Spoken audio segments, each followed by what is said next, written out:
Hello, I'm Reverend Rick, and it is my honor to be with you today. We really hope that this video is a blessing to you. And if it is, please consider making a donation. People watch our videos locally when they cannot necessarily come to church throughout the United States and the world. So please join us and click the link below and make a donation. Thank you, and let this be a blessing to you.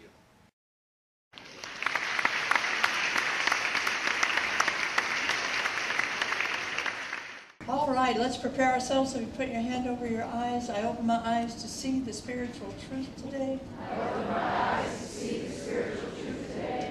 And over your ears, I open my ears to hear the spiritual truth today. I open my ears to hear the spiritual truth today.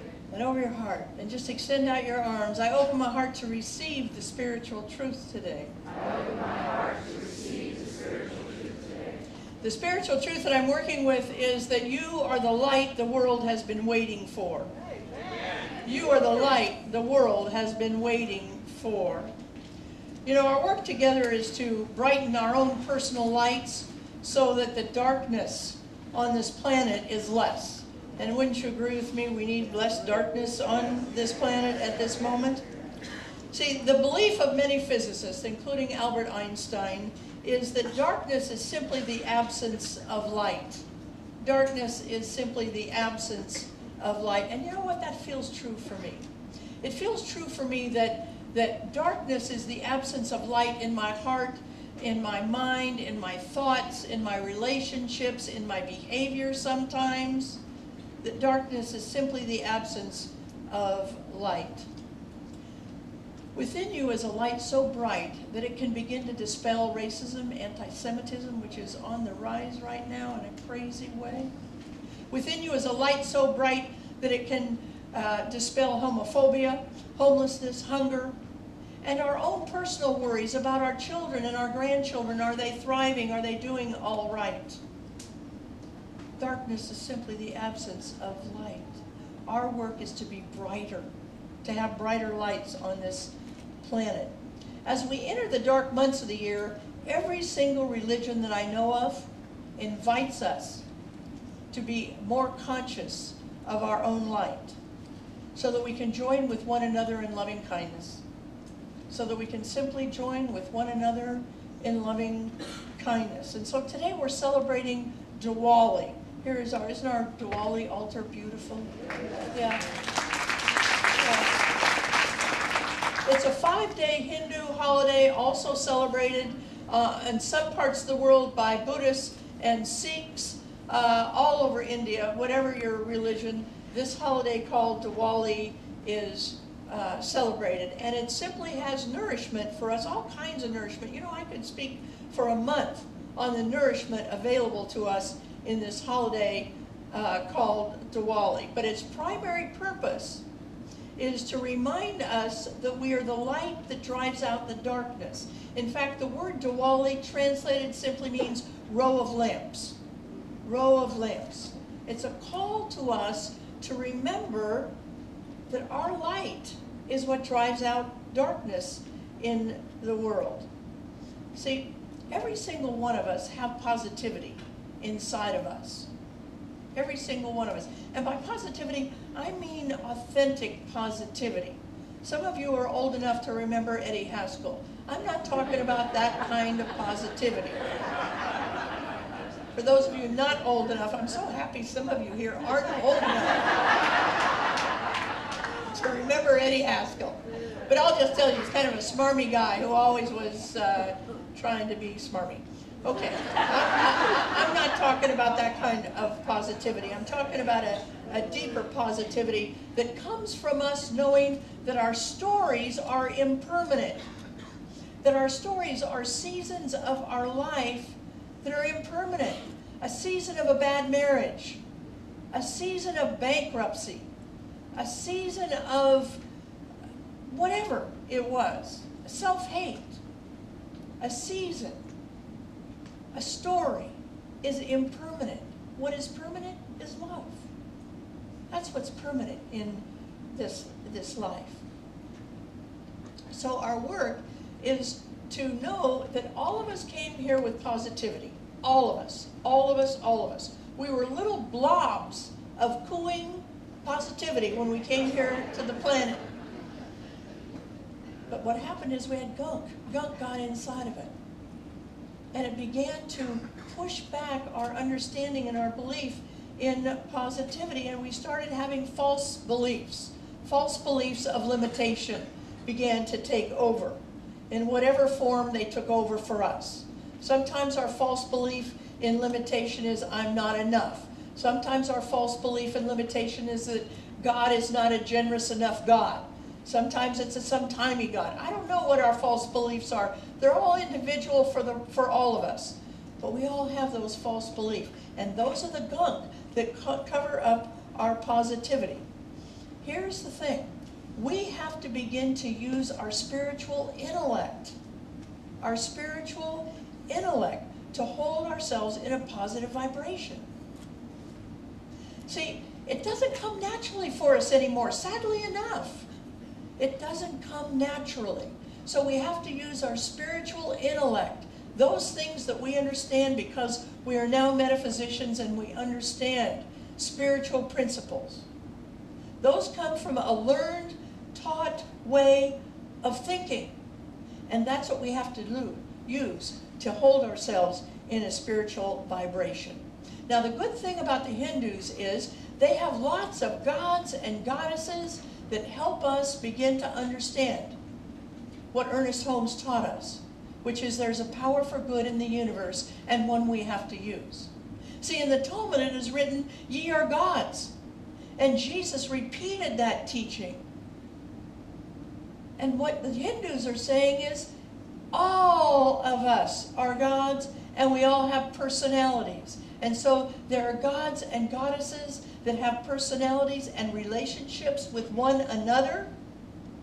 And from those relationships, from the gods and goddesses, from those personalities of the gods and goddesses, we can begin to identify positive ways of living in our life and ways that aren't successful at all, because they have all the gods and goddesses to teach us how that works in our life. Well, during Diwali, we're going to look at Lakshmi, the goddess Lakshmi. She is the goddess of abundance and compassion. Why Lakshmi? Because when we are abundant, you and I, when we are abundant in all areas of our life, when we are abundant in compassion, when we are abundant in love, when we are abundant in adventure, when we are abundant in joy, when we are abundant in money, we're much lighter. We're much lighter in our lives. It's much easier to let our light shine. See, abundant people, and I'm not just talking about money, but abundant in every area of our life, abundant in our ability to know who we are, and we can go to a job and do it well. That's an abundance. When we're abundant in that way, we're much freer, and we're much less likely to have these stories drive us. We're much more likely to be free of constriction, can be free of limitation in our life, be free of circumstances in our life. Well, I could, like I say, talk about Diwali for a long time, and you would be well served. But I'm going to take today and talk about 4 spiritual wisdoms that I like from this holiday called Diwali. And so the first one is, and by the way, you're going to know all of these. These aren't new to you. But we're going to use Diwali to be reminded of them. Because I don't know about you, but I need to be reminded frequently of all 4 of these wisdoms. The first wisdom is this. We are energy and form. We are energy and form. And our energy attracts back to us what it is we're putting out. It's our energy that attracts back to us that we put out. It's our feeling nature. You know, it's not our brain. I wished and wished and treated and wished and hoped and wished and prayed for and wished that I wouldn't have arthritis anymore, that it would be cured. But unfortunately, it was all intellectual. My feeling nature was I was in pain. So that's what I was putting out. I'm in pain. It hurts to walk. And guess what came back to me? More pain. More difficulty in walking.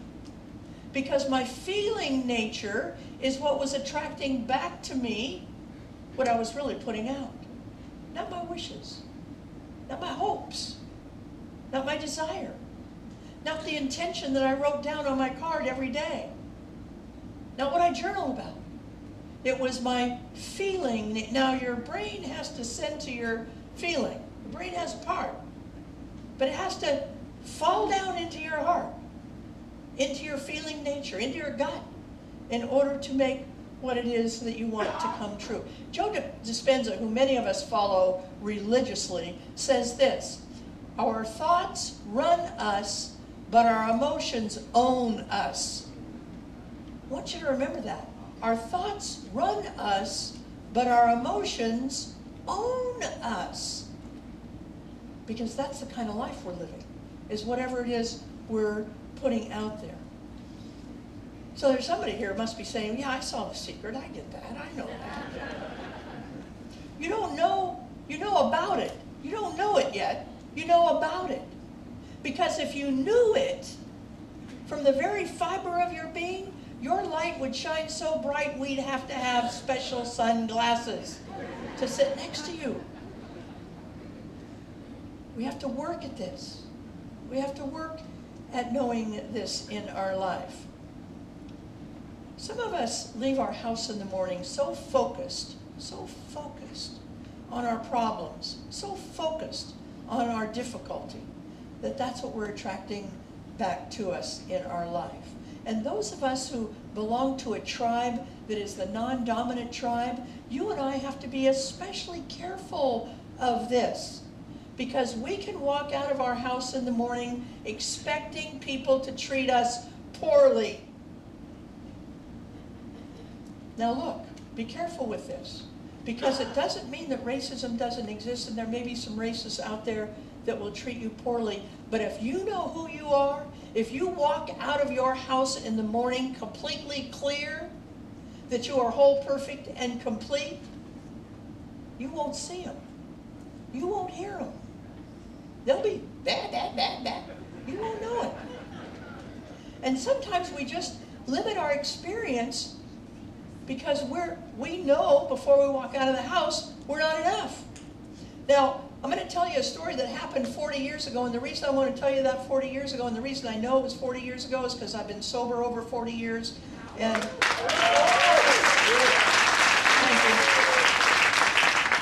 I wasn't sober during this story, okay? I just want to tell you. That's how I know. That's how I know. See?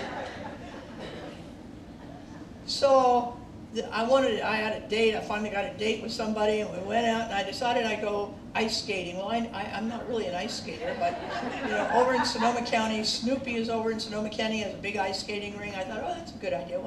I'll impress her. Let's go ice skating. Not realizing I didn't really ice skate, but anyway, that's how clearly I was thinking at the time. So we went ice skating, and now 40 years ago, it wasn't like it is for gay people today. So 40 years ago, we get in and we're skating around and having a good time, and all of a sudden they call couples skate. Time for couples skate, and I get furious. I get livid because I'm a lesbian and I can't go out there with my girlfriend and skate around. I'll probably get killed in the parking lot. And I'm just like mad all of a sudden. I was having a good time. Now I'm furious. Now I'm putting out fury. Now I'm just emanating anger in my life. The song goes on, and I happen to look around, and all these women who are clearly not lesbians, just friends, are holding hands and they're skating around, having a good time, but not me. See? I had turned my anger so inward that I limited myself. See, we have to be careful. I had a teacher in seminary who once said to me, every morning when you wake up, ask yourself this one question. And the one question is this: Are you going to go out the door in your spiritual magnificence or your unhealed past? Are you going to leave your house in your spiritual magnificence or your unhealed past? And I've never forgotten that. And I try and do that every single day, and I invite you to do that too. Am I going to go out and face the world in my spiritual magnificence, knowing that I am whole, perfect, and complete? A beautiful emanation of the One. Or am I going to go out in my childhood, in my other relationships? Where am I going to go? It's up to me, and it's up to you. Lakshmi says this: we have to learn how to radiate out what we want. So I'm telling you, you're in spiritual community. You have an opportunity to heal unhealed past. Women, don't miss this opportunity to be in Peggy's workshop. She's a fabulous, loving, kind, compassionate workshop facilitator. But if I can speak frankly, more importantly than that, she's not going to let you get away with your shit. She's going to give you an opportunity to go deep and begin to heal some of that, so that you can say, Lakshmi, come on into my house. I'm doing the work here. The second thing is this. We must. If you want to invite Lakshmi into your house, into your heart, you have to learn gifting. And I'm talking about free gifting, gifting freely. You know, I love what Father James Keller says. A candle who lights another candle doesn't lose anything. A candle who lights another candle loses nothing in this life. Gifting loosens the law of circulation. It loosens that jaw. It opens it up. It opens the door to Lakshmi and say, come on in. And I'm not just talking about money gifting. I'm talking about love. I'm talking about compassion. Our light is brighter. And I'm talking about gifting without strings. Say that with me. Gifting without strings. Let's say it one more time.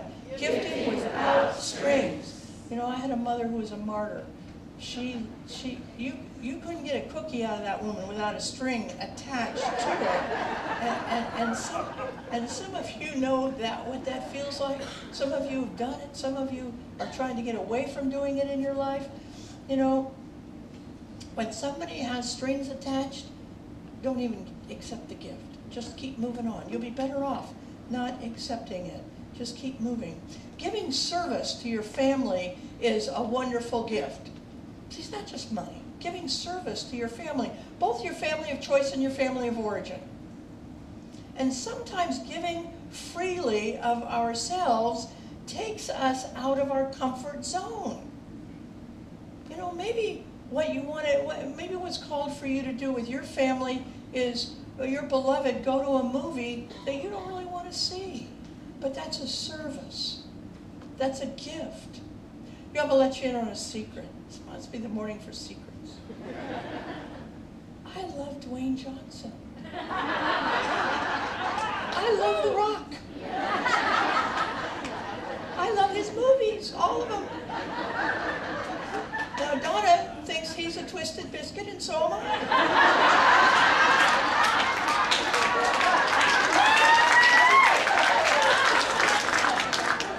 So for my birthday, she said, what do you want? I said, I want to get a bunch of The Rock's movies on Netflix. I want to watch them. And I want you to watch them with me. She loves me. She gifted free. I saw her with her iPad. She was like, but she was in the room. Gifting freely. Maybe it's going on a bike ride with a kid that you don't really want to go, or hearing an elder's story for the 15th time. Maybe that's your gift. Whatever your gift is. Giving it freely. Giving it with love in your life. Lakshmi loves you. Lakshmi wants you to give, and give freely in an unlimited way with an open heart. Now, giving with an open heart, you know, tithers give with an open heart. Tithers give with an open heart because we have gotten it finally. But here's the thing, we weren't always, most tithers didn't start giving with an open heart, but we worked at it. See, that's what giving freely is. It takes time to work with it. Tithers have to work with it. You know, and if you're not a tither, you're giving, try and give with an open heart. But here's the thing, sometimes I go to churches and I hear ministers say, if you can't give with an open heart, please don't give. See, you'll never hear me say that.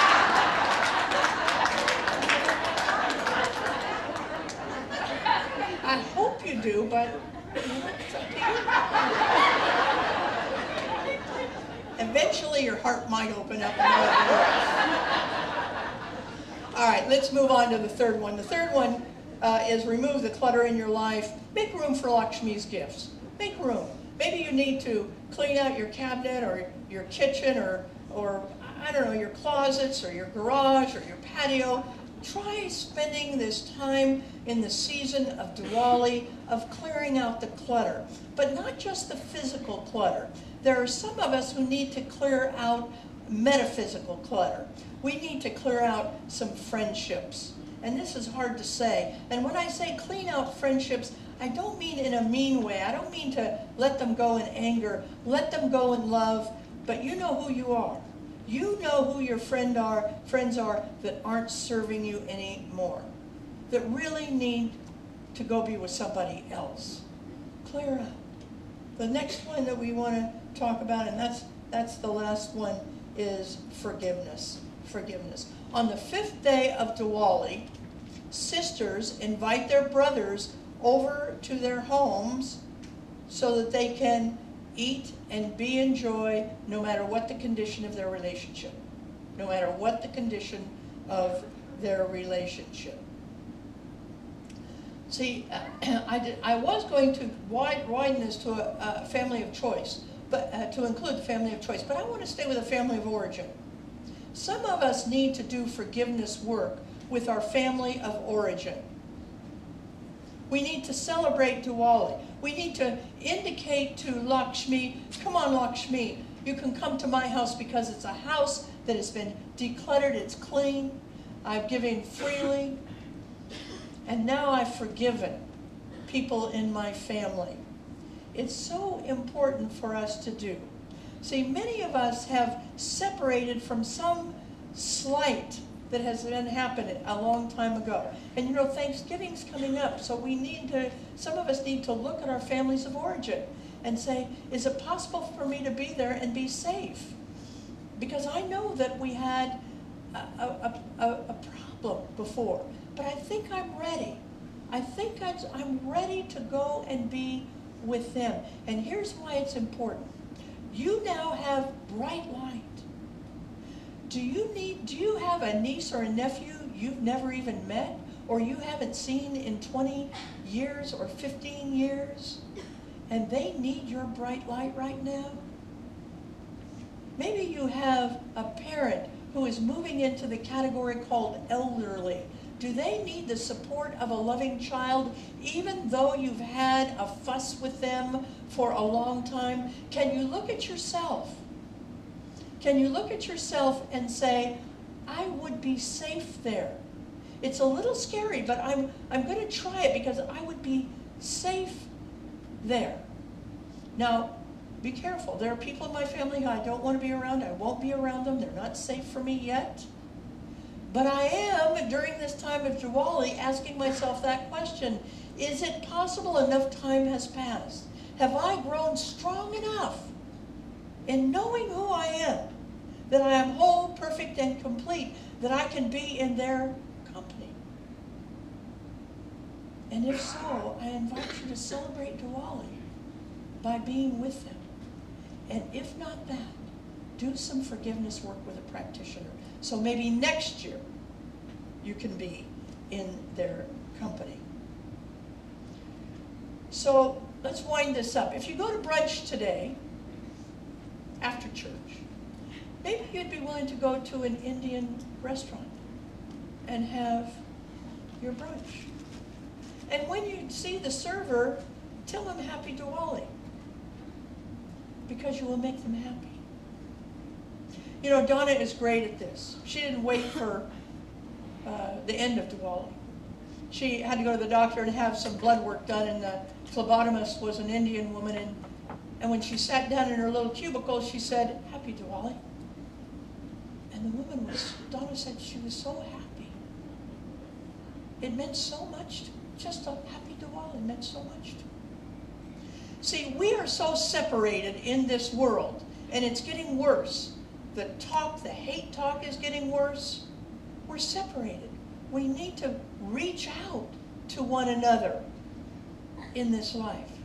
You know, I may have mentioned this last week. I went to, a week or so ago, I went to Temple Beth, Israel for a memorial service.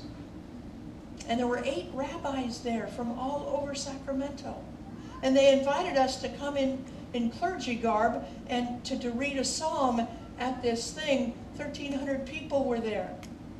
And as we sat down, one minister after another minister after another minister, each rabbi, all 8, came up and hugged us and said, "Thank you for coming. Now I don't feel so alone." I'm telling you, those words broke my heart. That anyone would feel that alone, that us showing up to read a psalm would bring them that much peace and joy and hope. We have to be proactive. We have to be proactive. So today, whether you go to an Indian restaurant or not, if you see an Indian person at a 7-Eleven or wherever you might find one, take a risk. Take a risk and say, "Happy Diwali." Happy Diwali. My physician, I just sent him a note on email because he's Indian. Happy Diwali. We have to take a risk. And yes, you may make a mistake. You know, maybe a Mexican person. And you just said, "Happy Diwali." It doesn't matter. It doesn't matter. Because you've made an effort. Let's take this message into prayer. Knowing that there's only one power, it's the power of love, and it runs right through me. And during this time of Diwali, during this time of the beautiful goddess Lakshmi, I say, come to me, Lakshmi. Bring me abundance in all areas of my life. I give thanks for that. I release this word into the law, and together we say, and so it is.